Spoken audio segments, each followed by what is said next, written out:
선생님이 그러시더라고요, 저한테. 최근에 일시적으로 받는 스트레스 때문이기도 하지만 결국 마음이 너무 오랫동안 참아온 결과예요. 그 말을 듣는데 이렇게 눈물을 참을 수가 없더라고요. 한참 울었어요. 그래서 저는 이제 참기 전에 말하려고 합니다. 제가 제 마음의 심판이 되는 거죠. 그래서 그만! 쉬어야 돼! 안녕하세요. 게리스와 다니엘의 엄마 캐더마입니다. 제가 꼬이백 커뮤니티에 매일 아침 모닝글을 올리거든요. 오늘 아침에는 감정을 참기만 하면 안 되는 이유 4가지에 대한 글을 썼는데요. 그 글을 쓰면서 제가 되게 울컥했어요. 저는 오랫동안 내 감정을 참는 게 미덕이라고 생각을 해왔던 것 같아요. 엄마니까, 아내니까, 어른이니까 늘 좀 괜찮은 척, 밝은 척, 강한 척 그렇게 했던 것 같아요. 저는 제가 실제로 그냥 밝고 이제 낙천적이고 멘탈도 강하고 뭐 그렇다고 생각을 했었는데 제가 알게 된 건 이 감정을 참기만 하는 게요, 강한 게 아니라 조금씩 나를 잃어가는 거라는 걸 확실히 알았거든요.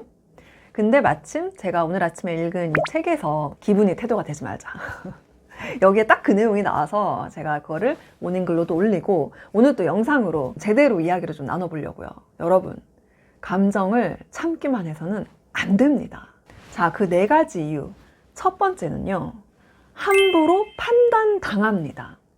무슨 말이냐면요, 불쾌한 상황에서도 웃기만 하고 괜찮다고만 말하면 사람들은 정말로 내가 괜찮은 줄로만 안다. 제가 이 문장을 읽는데 제 20대 때가 딱 생각이 나더라고요. 제가 그냥 저질 체력이기도 했지만 몸이 여기저기 아프고 문제가 많았어요.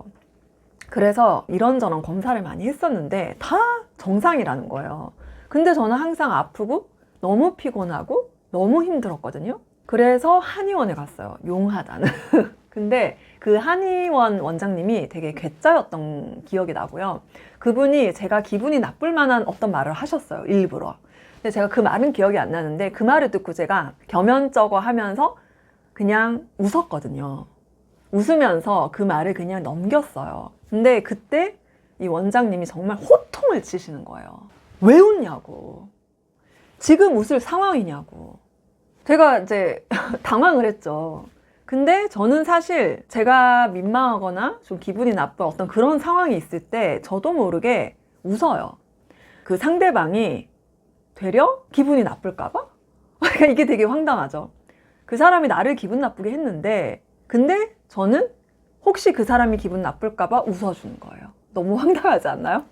그 한의 원장님 이랬어요, 저한테. 화병이라고. 그러니까 생각을 해보세요. 20대 아가씨가 무슨 화병이 있냐고요. 저는 늘 괜찮아요 하면서 살았거든요. 그러니까 그게 배려라고 생각을 한 거죠. 그런데 여러분, 이건요, 상대에 대한 배려가 아니라 그냥 자기 억압이에요. 그걸 알았어요. 그러니까 내 감정보다 타인의 기분을 더 중요하게 여긴 거예요. 그러면 사람들은 착각을 하는 거죠. 은정이는 이렇게 해도 괜찮은 사람이구나. 이런 말을 해도 괜찮은 사람이구나. 이런 취급을 해도 괜찮은 사람이구나. 그렇게 돼서 더 기대고 더 함부로 대하게 만드는 거죠. 결국 내가 내 감정을 인정해주지 않으면 세상도 나를 존중해주지 않는다는 거. 그게 제가 정말 뼈저리게 배운 교훈이었어요. 여러분, 괜찮지 않을 땐 괜찮은 척하면 안 돼요. 그냥 막 웃지 말아야 해요. 사실 제가 지금 40 중반인데 여태 그러고 살았거든요. 그래서 이게 쉽지는 않아요. 근데 정말 그래서는 안 된다. 제가 작년 그리고 올해 2년에 걸쳐서 배울 필요가 있다는 걸 알게 된 여러 가지 일들이 있어서 정말 열심히 배우고 있습니다. 자, 그리고요, 감정을 참으면 안 되는 이유 2번째는요, 더 크게 다칩니다. 책에 이렇게 나와 있어요. 운동 경기에서 선수가 너무 힘들어하거나 정상적인 상태가 아니라고 판단되면 심판이 경기를 중단시켜 더 큰 부상을 막는다. 감정도 똑같아요. 몸이 아프면 병원에 가야 하잖아요. 똑같습니다. 마음이 아플 때 참지 말고 다뤄야 해요. 저도 이걸 그렇게 참다가 결국 터졌죠. 이게 바로 제가 우울증 약을 먹게 된 이유 중에 하나거든요. 겉으로 보면 잘 지내는 엄마였잖아요. 아이도 잘 크고 내 일도 잘 하고. 근데 어느 날 아침밥 먹다가 눈물이 주르르. 그냥 아무것도 하고 싶지가 않은. 저는 늘 하이텐션에 뭘 더 못해서 안달이었던 사람이었는데 어느 날 그렇게 되더라고요. 밥 짓는 것도, 말하는 것도, 웃는 것도 모든 게 다 무겁고 공허해지는, 네, 그렇게 되더라고요. 그래서 병원에 갔죠. 그간 여러 가지 일들을 또 이야기를 다 했고 그랬더니 선생님이 그러시더라고요. 저한테 최근에 일시적으로 받는 스트레스 때문이기도 하지만 결국 마음이 너무 오랫동안 참아온 결과예요 라고 하셨어요. 그 말을 듣는데 이렇게 눈물을 참을 수가 없더라고요. 한참 울었어요. 진짜 참는 게 미덕이라고 믿었고, 솔직히 지금도 제가 그 어떤 고정관념? 습관이 남아있어요. 여전히 제가 그래요. 이렇게 화가 날 정도로 잘 안 됩니다. 내가 내 감정을 이 순간 참으면 내가 사랑하는 소중한 사람들 다 더 좋을 거다. 내가 조금 불편하거나 또 화가 나도 그냥 웃고 넘어가는 게 좋은 거라고. 그렇게 믿고 살아왔을 뿐인데 그게 병이 되어 버린 거예요. 그리고 책에 이런 말도 써 있어요. 크게 넘어진 뒤에는 그 충격의 크기만큼 오랫동안 이어지는 회복 기간을 감당해야 한다. 정말 맞는 말이죠. 한번 무너지면 다시 일어서기까지 오래 걸려요, 여러분. 그래서 저는 이제 참기 전에 말하려고 합니다. 내 감정이 아프기 전에 내 마음을 먼저 돌보려고요. 이제는 제가 제 마음의 심판이 되는 거죠. 그래서 그만! 쉬어야 돼! 그만 뛰어야 돼! 경기 중단! 이거를 내가 해야 되는 거예요. 그렇게 멈춰주는 것, 그게 진짜 강함인 거예요. 자, 그리고 세 번째, 우리가 감정을 참으면 안 되는 이유. 나도 나를 모르게 돼요. 사실 이거 지금 제가 말하면서도 울컥하거든요. 괜찮은 마음과 괜찮지 않은 마음을 자주 경험해야 본인이 어떤 사람인지 알 수 있다. 하지만 늘 괜찮다고만 하면 결국 나조차 나의 마음을 알 수 없게 된다. 아니, 진짜 이 문장을 읽는데 제가 한참 우울증 심할 때 그때의 제 얘기 같은 거예요. 저는 진짜 괜찮아요가 입버릇이거든요. 근데 어느 날 거울을 보는데 웃고 있는데 웃는 게 아닌 거야. 이게 나야? 싶은 거죠. 감정을 눌러두면요, 결국 나의 색깔이 사라지는 거예요. 무엇이 좋은지, 무엇이 싫은지도 모르는 거야. 나도 나를 모르게 되는 거예요. 여러분, 내가 나를 아는 게 얼마나 중요한지 제가 정말 많이 말을 했죠. 퍼스널 브랜딩, AI 시대, 여러분들 살아남기 위해서 우리가 해야 할 것, 우리가 진짜 알아야 하는 것, 나 자신. 근데 내 감정을 참으면요, 내가 살아있지만 마음이 잠든 상태인 거예요. 그게 살아있는 건가요? 아니잖아요.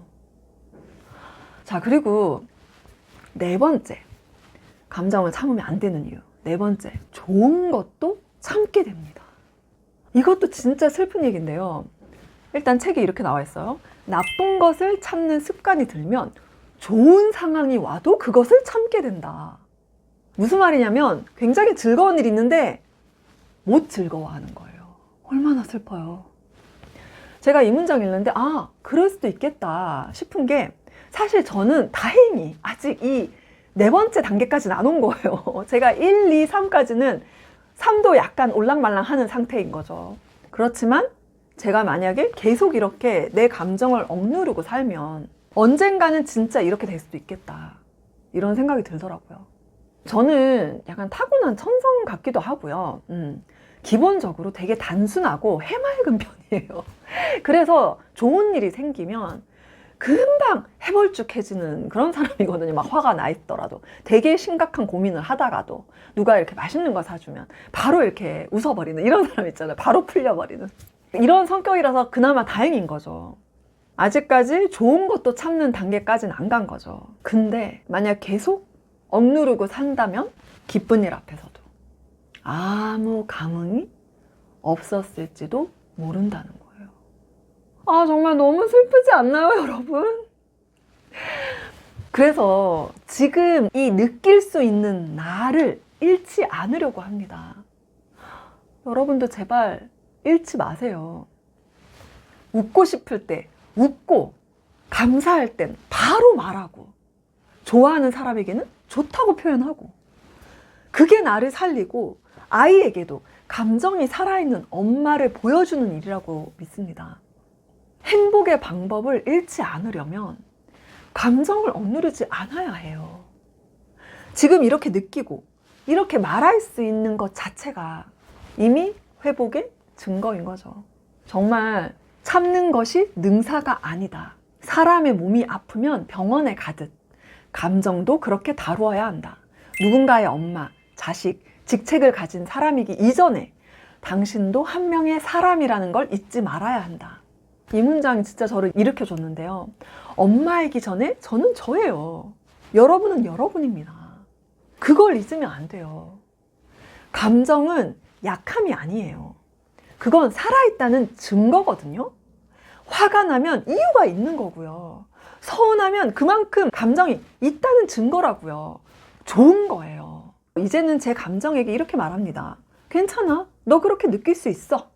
이렇게요. 여러분, 혹시 오늘도 참으셨나요? 누구에게도 말 못하고 혼자 삭히셨나요? 이제 그만 참읍시다. 내 마음이 나에게 보내는 신호를 조용히 들어주세요. 조금 덜 완벽해도 됩니다. 좀 좋은 사람 아니어도 돼요. 그리고 좀 느려도 됩니다. 감정을 느끼는 건 약함이 아니라 인간다움이에요. 내 마음에게 미안하지 않게 살아봅시다. 응? 참지 말고 느끼고 표현하고, 그게 진짜 회복이에요. 여러분이 느끼는 그대로의 여러분이 이미 충분히 괜찮은 사람입니다. 진짜로요. 저도요. 여러분들이 더 행복하셨으면 좋겠습니다. 오늘 영상 여기까지 할게요. 감사합니다.